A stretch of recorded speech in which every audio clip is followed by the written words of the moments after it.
Hey guys, welcome back to Lucid9. Let's trickster here. Let's see if we can finally get the end of this game. We spent the period running along the track and doing basic conditioning. I end up pushing myself much harder than usual. The PE teacher, clearly unnerved, doesn't speak with me for the rest of the class.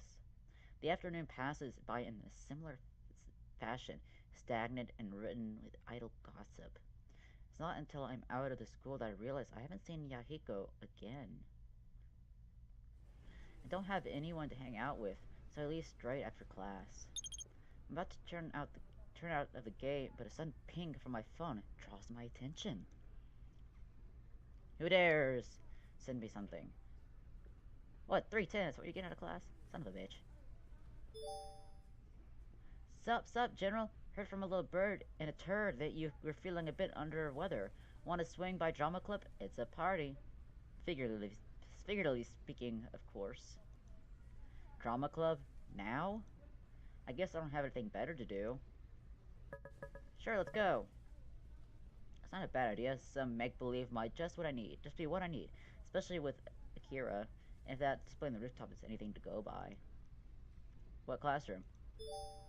2C, be there or be a cupcake. Because, a square is just so yesterday. And cupcakes are delicious.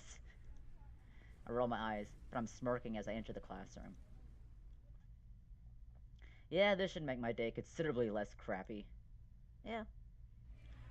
2C is just as generic as 3B. In fact, the only difference in my classroom is that it's currently filled with a scattered group of students. The number seems to be fewer than when I was last here. Good day, General! Akira pops from beneath the desk, face shining in a cheery grin. Glad you decided to join us. I end up smiling back. So, what's going on today? Oh, just improv exercises, having some fun and all that jazz. Our impromptu performance the other day was about as successful as a Puritan party, so we're taking today to relax and gather our morale. Puritan party, that doesn't sound good. So, it didn't go well. I can say with 100% confidence that it was absolutely terrible. And that's why the room is so empty? I see that nothing escapes your eyes, Mr. Holmes. Yes, many of our own number have deserted us. We are left stranded in the desert, wretched, alone, oh woe. Despite the dramaticism of her tone, I notice that she seems to be happier. You like that there's less people, don't you? Well, that sounds so unpleasant. Rather, a smaller and more intimate group provides for better screen time coverage, in the case that our lives are made into a show. A show? What? Think about it. Stories with large ensemble casts often purely focus on external conflict, while smaller casts allow room for individual character development and realization. That is true. Too many characters offer less development. That's how a lot of TV shows work, you know? And that's why smaller casts are worse for you if you break a bone. Just when I thought I was beginning to understand her, something like this happens. I see. Of course you do. That's why you have two functioning eyes. Of course you do. You have two functioning eyes. Before I can respond to this absurdly literal statement, the club president claps her hands, gathering the attention in the room. Okay, guys, I don't think anyone else is coming. Let's get started. The group shuffles into a circle. The president's eyes land on me. Her eyes widen noticeably. Oh, Yama Ishimoto. Great to have you here. You remember me? Why, of course, Akira. Akira frantically makes some kind of vague gesture with her hands. The president coughs. Akira brought you here. Foreign spy, right? It wasn't that long ago. I notice their unnatural actions, but decide to ignore it. Right. Well, you're in luck. Today I've got some great exercises planned. You guys ready? The group, though small, lets out a hearty roar. The president slides a hat towards the middle of the room. Inside lies a tangled mass of paper. Scenes from a hat! Yes!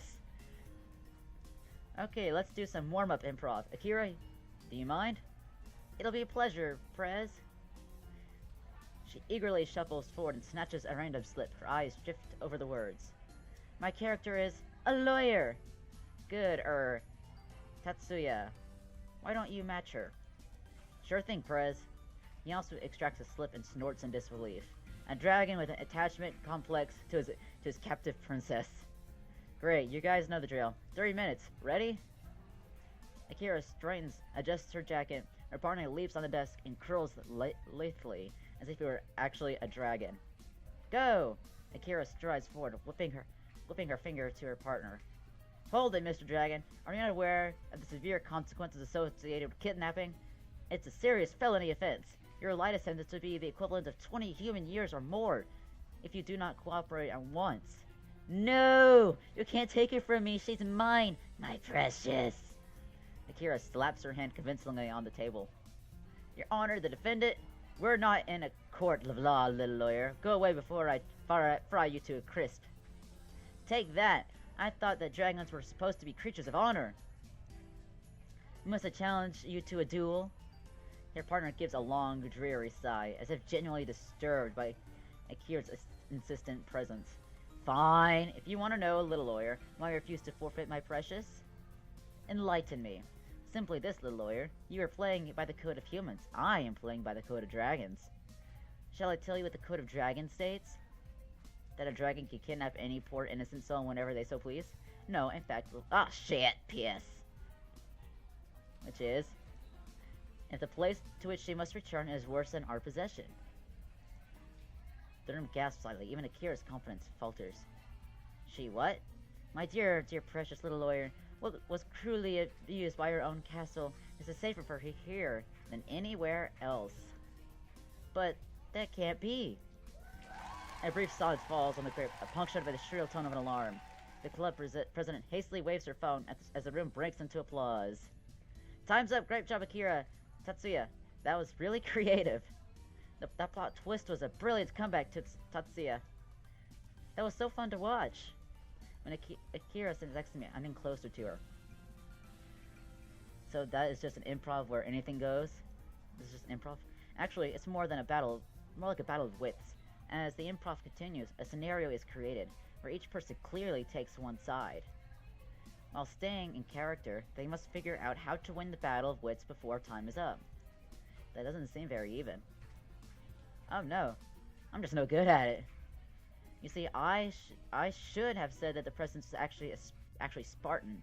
Therefore, what the dragon perceives as abuse, society perceives as normal. That kind of improv concept is very interesting. Never thought of something like that before. Okay, next, Yama, wanna give it a try? Sure. I pluck a slip of paper from the hat. Just my luck, a delinquent boy. What'd you get, General? An honorable samurai? A terrific night? Sorry to disappoint, but... Hi guys, so sorry for being late. Suddenly the door flies open and Rui comes rocketing into the room. Dumping her backpack on the ground, my mind runs completely blank. Rui, she's part of the drama club. I've completely forgotten. Oh, perfect timing, Rui. Why don't you play opposite of Yama? We're doing battle improv. Rui's eyes land on mine, surprise etched clearly over her features. Guilt turns in my stomach as she shuffles away, her smile adopting a clearly awkward tint. I probably... Come on, the hat's waiting. I think I forgot something. She inches towards the doorway. I wrap my fingers in my pocket, trying to stem the stifling air out of my lungs. Rui? Rui halts on her steps, staring pleadingly at Akira. Why don't you be Yama's partner? Horror spreads across Rui's face. Fierce indignation rears in my stomach. I bite my tongue to keep my words back. Why, of all days, for her to intervene? Why today? Does she know what happened between Rui and me? Is this her way of exacting revenge since she got into a fight with Rui? I have to go, Akira. What? Rui? Rui quickly scoots up her backpack and bolts from the room. Akira's face falls. Well, it was worth a shot. What's gotten her so antsy? An uncomfortable silence descends upon the room. It's more than I could bear. I hurriedly grab my backpack, my mind still clouded with anger. Sorry I have to go too. Thanks for the performance, though. Wait, you too? Already? General, why? Goodbye, Akira. Yikes. I'm barely able to keep the snap out of my voice as I rush out of the classroom. I stop only when I break into fresh air. My thoughts, now broken from their mold, are racing uncontrollably in my head. Rui, train, Soji's death, seeing Rui, yelling at Rui, hurting Rui. I even forgot that she was in the drama club. General, hold up! Akira sprints to me, face wrought with worry. Why'd you leave all of a sudden?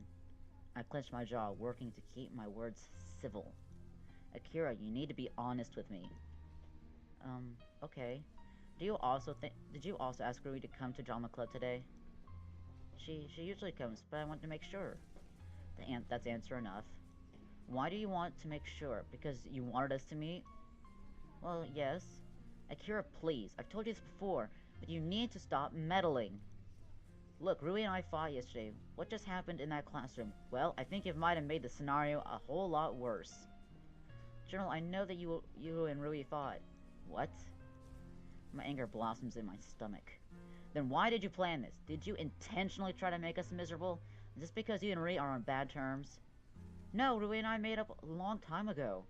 Well, actually, it was just yesterday. But still! This appeases me slightly.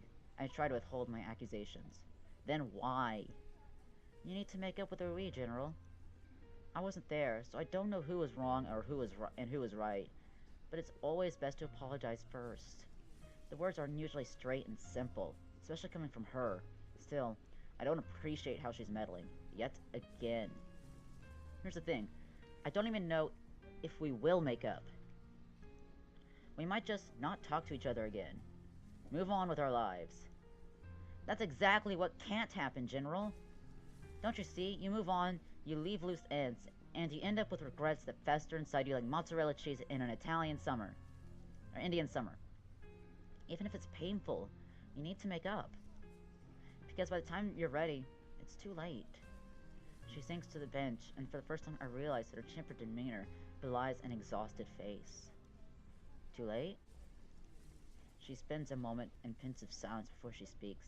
I can sense a story behind her heavy words. General, do you know Soji, the unfortunate soul who recently died? I do. More than I wish I did. He was in my class. I take a moment to swallow this fact. Soji had been part of a class. Of course, I just hadn't thought of such an association. I saw him, General. I knew Akane. I knew the relationship. I knew she'd been that she disappeared and he was taking it hard. I saw all the signs, every single one. He'd joke about suicide. Wouldn't talk with anyone except his closest friend, Haru. But Haru was in a different class. He wouldn't eat, wouldn't sleep. He even was giving his stuff away. He was saying goodbye to everyone. Oh boy. It's morbidly fascinating. Even while I can sense the heavy sense of guilt in Akira's words, I find in the back of my mind cataloging that Soji was planning to die. The incident on the train was suicide? I quickly catch myself. Now is not the time to think it like this. I need to understand Akira. The weight associated with her guilt is not something she should bear in the first place. He was a textbook example of a suicidal thinker, General, and I just ignored him. Too awkward to talk to him, too weird to approach him normally. I did nothing. Ruby talked with him. Oh, shit, piss! Can I go back? Nope, I cannot. Fuck, she did? What did she? No, I shouldn't be surprised. That's something Rui would do. Rui with her big, soft heart. Okay, I'm not touching my fucking mouse anymore. The heart that I brutally crushed. Akira, that just shows that his death isn't your fault. If Soji died regardless of what she said. No, General, I could have done something. If I had just talked to him, if I had just smiled once, just waved once, just let him know that he mattered. He died, General, he died and it was too late. I'd always thought that Akira's bubbly exterior would allow all the troubles of the world to bounce right off her skin, but she's taking Soji's death harder than anyone I've seen. The pain in her voice is nearly palpable. General, that's what can't happen with Rui. Life is just too short. You don't know what the next day will bring. You could get run over by a car, or Rui could get run over by a car. Or a nuclear bomb will hit Isamu and wipe out the entire population. It might sound stupid, but you have to make up now before you have any regrets. She laces her fingers together and stares at them. So please, talk with Rui, General. Don't let the skirmish turn into a 7-year war. It's clear and open and everything not Akira, but everything Akira, all at once. I know I should be empathizing with her pain, but all I can think about is that I'm impressed. There's so much more to her, a deep heart that I never knew was there. I'll try to make up. I try to smile reassuringly. She returns it, her shoulders relaxing. Well, if you need some aid, you can always call for backup. I have a particularly dangerous concoction known as a matchmaking plan. It all it requires is a nearby movie theater, a bouquet of roses. This isn't for a date. Well, who says it can't be? I snorted this, but it comes out a little more affectionate than I was expecting. Let's stick with a simple apology. Well, General, even if you want to be boring, I do want to give you any help I can offer. Thanks for the thought, but it's something I should do myself. Damn straight. It's between me and Rui, so I'll take responsibility for it, not you. Akira freezes at the statement. Did I hurt her feelings? I appreciate the offer, though. She only averts her gaze and shuffles away. It concerns me. Akira? Huh? What's wrong? Nothing. I just, that's really cool of you, General. It's very admirable. Admirable? That I take responsibility for my own crap? Well, I don't know. Is it time for me to get going? It must be. They'll all be wondering where I am. See you, General. Thanks for stopping by. And please make up with Rui soon. Bye. And just as suddenly she appeared, Akira bolts away. Her words are strange. Her analogies are unthinkable. And half the time, I'm not sure if we're speaking the same language. But today, I've felt closer with her than most of my longtime friends. Amazingly enough, I think that we're actually starting to reach some semblance of understanding. We're making a friend! I head back to my apartment, pondering the encounter in my mind. It's still light out by the time I return. The day stretches ahead of me, full of possibilities that don't actually exist. I could study, if there was any point in doing so. I could hang out with my friends, if I hadn't already screwed them over, somehow. I should talk to them, honestly, and apologize. At the very least, hear their side of the story. Try to understand what exactly is going on in their minds. Yet I don't. Even I'm not completely sure why. The only clue lies in this nagging thought in the back of my mind. Maybe it's better that they don't know you. Maybe it's better if they didn't have to blow off classes in order to find vague clues for an even vaguer case. Maybe it's better if they weren't forced to deal with some depressed kid who never got over his sister's death. Maybe their lives would be easier. If that's the case, the only thing I can do for them, for anyone really, is to solve this case. Solve this case and stay out of the way. The key lies in my laps. Everything could change depending on what I saw last night. You're a coward. We'll see about that. I need to know why that exchange took place and what it meant. I break out of my train of thought, pondering my next course of action. If the doctors can be trusted, all I need is a strong trigger, something that can give my brain a nice kick. Like a bloodied corpse. Right. Easy! I raise my phone, hands shaking. Nausea turns in my stomach. As I bring up my browser's search engine, I switch the mode to images. I can do this. For Rui, for Masato, for Yahiko, for Mr. Ryota, Shiguri, for the people who died. For Mizu. I tap the screen with finality. Gruesome scenery floods my pupils, pulsing into my brain like black oil. It wraps around me, strangling my breath out of my lungs, laughing softly in my ears. Too late. I struggle against it, but the emptier eyes, the wash of organs and veins, it sends my head reeling. I vaguely feel myself turn over, retching. A lapse pushes at me, but I push back, reaching into the furthest depths of my mind. Remember, remember, remember. You can do it. And a clear, high voice pierces through the haziness of my mind. What? I know you can do it.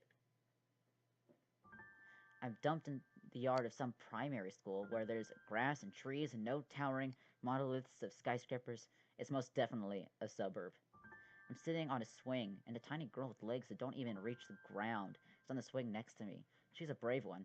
With every extension of her legs, she pushes higher and higher until she's almost horizontal with the bars. Then I realize that I'm also tiny, and my own legs don't reach the ground. Ah, this day. I remember it all well. I remember it to the point of painstaking detail. I remember how the sun felt on my face, how the flowers sang in the wind, how the delighted shrieks of children were a soundtrack that played endlessly in the background. I remember despising it all because no one should have been happy. Not when I had to move, not when adults kept saying things I didn't understand. Now when Mizu was gone. So when they so when they come, just tell him, okay? The girl's cheery voice broke me out of my thoughts. I was barely swaying back and forth on the swing, a comical juxtaposition to her vivid enthusiasm. Okay. It was not okay. I was not okay. I would not just tell him, but as a child, I had very quickly learned to say okay was the easiest thing to do. Saying okay made people happy. Saying okay made people leave you alone. But this girl was an exception. As she swung down, she suddenly ground her heels into the dark mulch beneath her feet. Wood chips sprayed at me. I promptly leapt to my feet, yelping in indignation.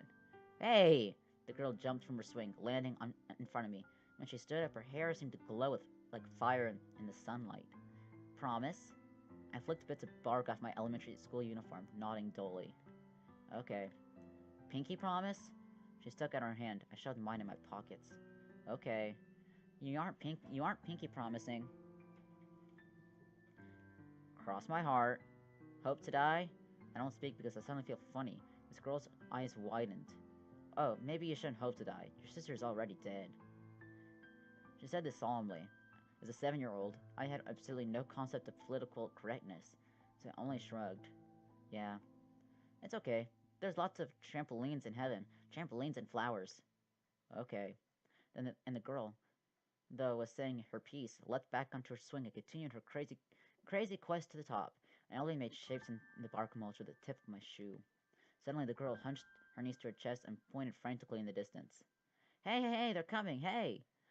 I shrank against the swing. I didn't need to look where she was pointing. I already knew what lay in that direction. Come on, Yama, get up. No. You promised. I know I didn't. Yes, you did. You just promised. No, I. Hey, you poophead. I stiffened and glanced meekly at the newcomers. 4 older children, bigger in every dimension, with glittering eyes and smiles are far too cheery for this time of day, or any time of day for that matter. You're stupid, poophead. Yeah, why don't you play like us? He doesn't even talk with anyone. He just stares at us with his freak eyes, like his freak name. Yama, what a stupid poophead name. He's a mountain. That crazy girl slammed her shoes in the ground again, spraying mulch at them. They didn't even flinch. Instead, they grinned widely. Ooh, he's with a girl. Having fun with your little girlfriend, freaky freak? Ooh. I only hunched my shoulders and took the abuse. The girl, on the other hand, curled her fingers to a fist and crouching aggressively. He's not my boyfriend. We don't kiss yet. Yama and Rui sitting in a tree. Kissing. I bet he's got cooties from her. I don't have cooties. Ew, don't get too close, guys. You might get some. Run away! As the girl Rui lunged after them, the 4 split and ran circles around her, laughing raucously. Hey guys, I came with this song. Yama Yama needs his mama. Freaky freak, just like a llama. Yeah, what's a llama? Doesn't matter. Yama Yama needs his mama. Freaky freak, just like a llama. Needs a girl to fight. Cause he has no might. They slapped their hands together, laughing cruelly as I fought to keep the stinging out of my eyes and throat. Okay, I said as placidly, saying okay would make them happy, saying okay would make them leave me alone. But just as they were about to lose interest, Rui socked one of them straight in the face with her fist, rage twisting her cherubic features. Her target collapsed to the ground, sniveling, but the rest only laughed. You hit like a girl. Is that the best you can do? Freaky freak and his freaky girlfriend. I'm not his girlfriend. What on earth is going on here? The teacher jogged over to the scene, followed by a crowd of twittering students. Rui's eyes lit up, thinking that help was coming. I only continued to stare at my shoes. I knew what would happen. The teacher, these 4 bullies are... Teacher, Yama hit me. Look at him, teacher. I think he's gonna die. Yama's not being nice. We said we should be nice, right? At the flip of a switch, the bullies had transformed into a pile of sniveling, clueless victims to the odious freaky freak. The teacher examined the scene before her, pursing her lips. The crowd awaited her judgment. Even at 7 years old, I already knew what it would be. Yama, I understand all the bad feelings you must be dealing with, but you can't hit people, okay? Infuriated, Rui jumped in front of me, yelling at the top of her lungs. They are lying, teacher. I hit him. The teacher smiled tenderly at her. I know that you're very nice and you want to protect Yama, but he needs to take responsibility for his own mistakes. Yama, come with me. We need to see the principal. Okay. I silently got to my feet, passed through the crowd to her side, still staring at my shoes. I could hear the bullies snickering in the background, but Rui grabbed on my sleeve, whispering softly but intensely. You know what? I'm gonna ask Mommy and Daddy. I'm gonna ask them how to get back with those poop heads. They'll be sorry. Just you wait. She released me. The teacher led me away, a proper criminal to the execution block. I tried to forget the encounter, to strangle the hope that was rapidly raising in me. Sooner or later, she would get tired of me. Sooner or later, she would decide to leave. Sooner or later, she would just be another face in the crowd calling me Freaky Freak. She never did. She moved cities, started attending the academy. I followed her out, all the while expecting that one day she'd realize that she didn't have to be the freak, and she could have any friend she wanted. And on that day, I would have moved to Isamu for nothing. But that day never came. I woke, I woke, I wake blearily to a hammering dull sound, almost like someone pounding at my door. Open up, Yama Ishimoto. I know you're in there. Come and get the door, you bloody prat. I allowed myself a moment to take in my surroundings. Look, it's already night time. How long have I been out? Don't make me break this down. Every attack on the door drives further into my headache, making me wince. What is Elizabeth even doing at my apartment at this hour? Just quiet down for a sec, okay? The pounding stops. Finally. Turning the lamp, I glance around. At some point, I've thrown my jacket on the ground. Thankfully, there's no vomit or other bodily discharge to be seen. Or smelled. Did I fall unconscious? Did nothing else happen? I'm waiting! 5 minutes, your majesty! I struggle to my feet and head to the door. A sudden dizzy spell knocks me over. I barely catch myself on the kitchen counter this time, but as a result, my hand slips on a cup, sending it crashing to the ground. At once, with a harsh sound, it scrapes against my eardrums. Porcelain rockets to every corner of the room, skittering across the tile. Good lord, what's going on in there? Dots spin in front of my vision as I struggle to the doorway. Something cuts into my foot. I roughly shake it out. Finally, I manage to open the door. Elizabeth's dour glare promptly melts into shock. Yama? Happy? I stood to pick up the porcelain, but my foot twinges in pain. Wincing, I crouch to the ground and examine my heel. Why are you bleeding? I point wordlessly to the shard of the cup. Elizabeth sighs, gingerly plucking them from the corner and dumping them into the trash. You seem to be getting into these scrapes quite often. Hey, it's not every day I break a cup. She ponders this silently. It's only then when I actually clock the time. Why are you even doing here? No, actually, how did you even know where I live? She flicks the last of the shards into the trash can, then turns to me, hands on her hips. Is that really what matters right now? Look, first, we need to take care of your foot. What's your first aid kit? Tell her. What'll say I point to the medical cabinet in the kitchen. Bottom shelf next to the stove. She crisply strides to the cabinet, pulling a pipe of antibacterial ointment and a gauze wrap. Foot. I can bandage it myself. I can do it better. Are you seriously turning this into a competition? That wasn't what I... Just stick out your leg. I don't have the will to argue with her. I silently extend my foot. She wets a towel and dabs it against my heel. You're lucky this is a shallow cut. There's not even any glass in it. Sure. She expertly slicks the ointment and then binds the injury with the wrap, as if she's done so 1,000 times. The fluidity of her motions is almost hypnotizing. As she finishes, she suddenly speaks, her voice unusually soft. Why were you at the train station yesterday? I freeze at her words, withdrawing my foot and taking a step back. Train station? Did she see me with Rui? Is this about Soji's death? I decided to stick with a cautious answer. Rui was planning on commuting from home, so she had to take her stuff to the train station. I was just... That's not what I meant, Yama, and you know it. Why were you at the scene where an academy student died? My mouth runs dry. I work to speak past the ache in my throat. What? Soji Hasegawa. He died at the train station, and you were there. How did you know that? Well, just tell me, why were you there in that exact moment? The pressure from her words bears down on me heavily. I make my way over to the counter and take a seat. Were you there too? Yama, just answer. How did you know? Why are you always so insufferable? I may not be your best friend, but don't you trust me? Just one whit. My exhaustion, my nausea, my dizziness, it culminates into a lump of long-ridden resentment. Insufferable? I'm the one who's insufferable? I was just a normal student in a normal class. I didn't cause trouble. I didn't bother anyone. Who bothered whom first? Who insulted whom first? Who was the person who pretended to be my friend? I wasn't pretending, I was trying to help you. Oh yeah, you were an angel, nagging and criticizing and micromanaging me. You should have just done my homework for me. Let me ask you, did I ever ask for your help? Did I ever ask for you to help me that time I was trashed at everything? Look, I'll admit I made some mistakes, but I was trying to help you. Well, I thought so too, until the project. Don't tell me that I'm insufferable. You're the one who started it. Elizabeth bristles visibly and grabs my shoulders. Her breath is hot against my face. A current of lavender and vanilla brushes against my cheek.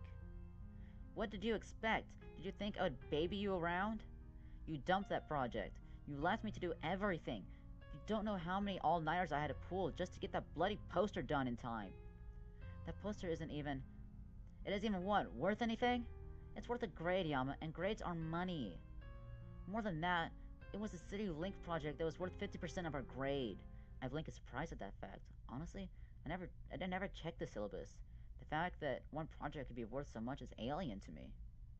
Elizabeth quiets and releases my shoulders, sitting down on the opposite end of the couch, folding her hands in her lap. What the fuck? To you, coming to the school is it's just pocket change. Not exactly. My parents aren't billionaires or anything. Maybe, but you can slack and you'll come back another semester. You can scrap by at the bare minimum and stay assured that you'll remain a student. But I need to work for it, so that I'm not a burden on my father. He's already so busy with work, the house, and with me. Education is just out of the question. She seems to shrink inwardly, looking oddly defeated. I try to work past my shock and phrase my next question delicately. Your mom doesn't, send help? She's dead. Oh. Awkward. Yeah, makes it a bit difficult. Just a little. She recovers and stares at me in the eye. You already know that I'm a part-timer at the cafe, even while I keep up the illusion of being rich to others. But the absolute best thing I can contribute is maintaining an academic scholarship at the academy. My cynical side can't help but laugh. Scholarship? Who would work so hard to come to a school like the academy? At the same time, if I'm fair, I know that it's one of the best high schools around. Shows you just how much quality of education has deteriorated since the Depression. To you, Yama, it may seem like I only cared about my grade. And yes, I was controlling, and I wanted to control every aspect of the project. But it wasn't just for a nice letter on a card. It was to keep my scholarship. If I had let things fly, I would have lost it. What? With you dropping the other end, the most I could have gotten at that course was a 50 points. If that's worth half my grade, well, there goes the scholarship. I absorbed this quietly. Truthfully, I don't even know how to respond. I didn't know. I'm aware of that now. My grades are my livelihood. So is how I uphold myself about my peers, my extracurricular activities, my everything, really. A full scholarship to a school like this is nothing to sneeze at. But you're basically a slave to the school. Well, I won't deny that it feels that way. A lot. But it doesn't matter, as long as I can win it back. She trails off, her eyes drifting to the distance. I nudge her. Win what? Huh? Oh, nothing. Yeah, that sure looks a lot like nothing. Well, it's not important at the moment. What I want to know is why you were such an insufferable arse on that project. I loathe as I am to admit it, you weren't completely awful until it started. Her subtle insults almost seemed to hold a teasing edge. It prompts me to reply honestly. Well, your nagging was irritating, and your opinions were bad. But honestly, I didn't care that much until the one day where you mentioned my sister. Sister? She seems genuinely aghast at the nugget of information. You don't remember? I didn't even know you had a sister. Oh, interesting. At the time, I thought it was a deep insult. Oh, and your sister thought so too? Well, she's dead. Oh. Bit hard. Just a bit. I'm sorry then. I didn't know. Was that why you dropped the project? Something like that. Well, it makes sense. A moment of silence falls between us as we work to process these revelations. Honestly, it feels pretty alien to share a civil conversation with Elizabeth. Up until a week ago, we had been at each other's throats on a nearly daily basis. This really is like Pride and Prejudice, isn't it? What? Well, I've gone so long misunderstanding you.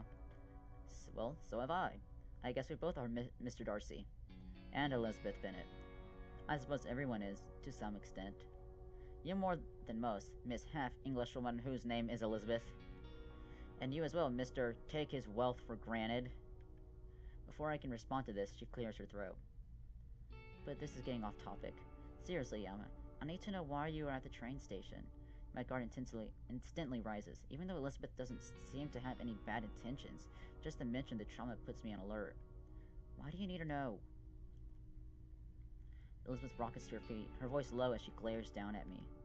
Why? Because depending on your answer, you could be the primary suspect in recent disappearances. Primary suspect? But how would she know? Why would I? I was just... Do I need to spell it out? Katsu Kobayashi. He's a policeman. The one who found you in the forest a few days back, right around the time they found a body in that same forest. A mutilated body of a student that matched the pattern of disappearances. Well, Katsu's in charge of Soji's Hatsugawa's case at the train station, and what does he hear from his primary witness? That you were there. Of all bloody incompetent people, you somehow possessed the intelligence and initiative to flawlessly kidnap and murder four to six people.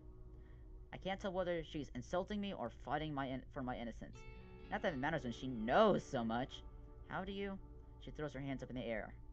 Fine, my father is a bloody superintendent of the bloody Isamu Police Department, and Katsu is a family friend. Now will you tell me? I'm stricken speechless by this barrage of revelations. Elizabeth is the daughter of the police superintendent? Come to think of it, maybe she has superior knowledge of dressing wounds because her dad is a police superintendent. Pieces started falling into place. Elizabeth's atypical outlook on the killings, her systematic behavior during the school investigations, how she knew how to handle a gun, even just a laser tag. I didn't think of that. Something makes sense about her. If you're wondering, no, my father doesn't blab about confidential information. I learned as part of an investigative process that involved Katsu interviewing me. What? I wasn't even thinking about that. Then why were you wasting time? Just tell me what you were doing at the station. Napping? I told you, I was helping Rui move. Those are the words I want to say, but can't. What was I doing? At the train station, I might have just fainted. But when I'm sleeping, when I'm lapsing, I have no clue what I'm doing. Elizabeth's frown flattens to neutral curiosity. Yama? I don't know. It's impossible to tell what's going on. Everything happens so quickly. The deaths, being drafted as an assistant, then being fired, more deaths, fights, all in the space of what, 9 days since school started? Holy shit, 9 days. You're being ridiculous. You either did something or you didn't. Look, just say that you couldn't have had anything to do with Soji's death. What if I did? Then say you did it. Is that really that hard? Hard to admit that you could be a serial killer without even knowing? Yeah, I'd say that's pretty hard. Then again, she just thinks I'm joking. And what if I don't know? Her expression quiets as she seems to understand. You're not seriously entertaining this idea, are you? For fuck's sake, Yama, you're a murderer. That's a load of rubbish. You can't know that for sure. Oh, yes, I can. Look, it's bloody impossible. Clearly, you're not this actual killer, or you wouldn't be acting this way. Therefore, there's no reason that you would be in anything to do with these killings. Stars above, for a rational person, you should do awful little thinking. Ironically enough, the bite in her tone is comforting. She sounds so confident, like I could never be guilty, like I would never be able to hurt someone. But she doesn't know about my lapses. She doesn't know that I could potentially be a completely different person. Look, you're many things, Yama, but a murderer is not one of them. You've got to believe that. If you don't, no one will. What if no one already does? Then you've got to show them. Show them who you are. Show them what you can do. They'll doubt you. They'll fight you. Maybe your friends will leave you. But you've got to fight back. Okay, I need to save here. Ah, shit, PS. Save. And I shall see you in the next one. Bye-bye!